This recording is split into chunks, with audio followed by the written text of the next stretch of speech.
এখন বাজে হচ্ছে বেলা 9:30, আর ওঠার ক্ষমতা নেই আমার।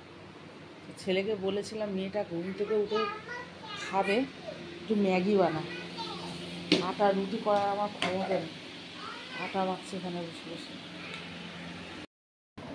শুভ সকাল বন্ধুরা। সকালটা খুব বিচ্ছিরিভাবে হলো। রাত্রিবেলা তো মেয়ে কালকে 2 গাল 3 গাল ভাত খেয়েছে, মাঝ রাত্রে খুব কান্নাকাটি, তখন 1টা বাজে খাবে, অথচ খেতে পারছে না, গলায় ব্যথা। উঠে ওকে দুধ গরম করে খাওয়ালাম, নিয়ে এসে শোয়ালাম, রাতে ঘুমাইনি, 2 টানা 2 দিন 3 দিন। এইবার প্যারাসিটামল খেয়েই শুয়েছি। সকালবেলায় উঠতে পারছি না, গাটা এত গরম লাগছে, মানে শরীর সারা শরীর ব্যথা, বিষ, হাঁটতে চলতে পারছি না, হাত নাড়তে পারছি না। থার্মোমিটারটা নিয়ে দেখলাম 100.4 গায়ের তাপমাত্রা হয়েছে, আর সেই রকম যন্ত্রণা, উঠতে পারছি না। সেই একটু চা ছেলেকে বললাম করতে, চা করলো, একটু বিস্কুট খেয়ে প্যারাসিটামলটা খেলাম। আর কাশি হচ্ছে খুব, গলায় ব্যথা, তো কাশি সিরাপটাও খেলাম। খালি পেটে খাওয়া উচিত না, কিন্তু খাওয়ার ব্যবস্থা কে করবে? ওর বাবা কালকে, ছেলে মেয়ের শরীর ভালো ছিল না, কালকে ডিউটি কামাই করেছে, রোজ রোজ তো কামাই করতে পারবে না। ছেলেকে বললাম পাচ্ছি না, তুই ঘরটা একটু ঝাড় দে, আর বোনকে একটু ম্যাগি বানিয়ে দে, আমি খাইয়ে দিই। প্রথমে বলেছিলাম আটা মাখতে, তারপর চিন্তা করলাম আটাটা তো মেখে রাখবো, আমি তো রুটি করতে পারবো না, বুঝতে পারবো না। তারপরে ছেলে কী করলো, ঝাটপাট না দিয়ে বিছানা না তুলে চলে গেল আটা মাখতে। 9:30 বাজে, মেয়েটা ভোরবেলায় ঘিরের জন্য উঠে পড়েছে, তো ওকে ওর ঘরে খেয়ে কানা ছিল, ওগুলো দিয়েছে, ও খেলো, খায়নি, ঘুমিয়ে পড়েছে কাঁদতে কাঁদতে। এবার ঘুমিয়ে পড়েছে বলে ওকে তোলা হয়নি, চিন্তা মাথায় খাওয়াতে হবে।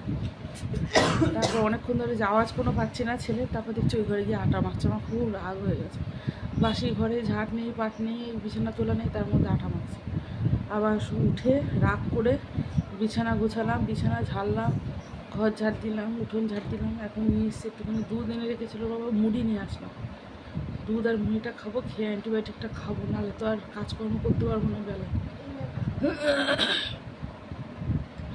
মেয়েটাকে খাইয়ে দিতে হবে।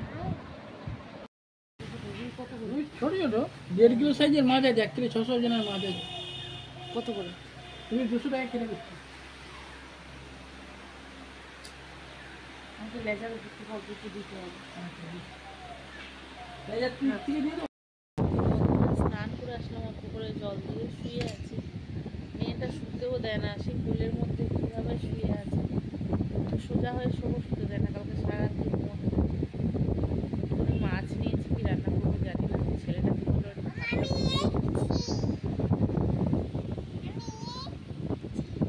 ঠিক আছে, স্ট্যান্ড ফ্যান চলছে, নিয়ে আমি আসতে কথা বলছি, শোনা যাবে। তো বন্ধুরা, কালকে তো আর ভিডিও করতে পারিনি, ওই মাছ নিয়েছিলাম আঁচলার থেকে, ভেবেছিলাম রান্না করবো, রান্না বান্না করতে পারিনি। ওর বাবা ডিউটি থেকে এসে দুপুরবেলায় ডাল সেদ্ধ করলো, 2:30 পৌনে 3টের সময় বাড়ি এসছে, তারপরে ডাল সেদ্ধ করলো, মাছ ভাজা আর আলু পোস্ত এই করলো, করে খাওয়া দাওয়া করেছিল। আর কালকে ভিডিও করতে পারিনি একদম, ভেবেছিলাম রান্নাবান্না পরে করতে পারবো, কিন্তু আর উঠতেই পারিনি, খেতেও পারিনি। আর মেয়েটাও তো সারাদিন, কালকে মেয়েটার কোনো যত্ন নেওয়া হয়নি, ওর শরীরটা ভালো ছিল না, আমি তো কিছুই করতে পারলাম না ওর জন্য। মেয়েটার আজকে আবার সকাল থেকে শরীরটা খারাপ।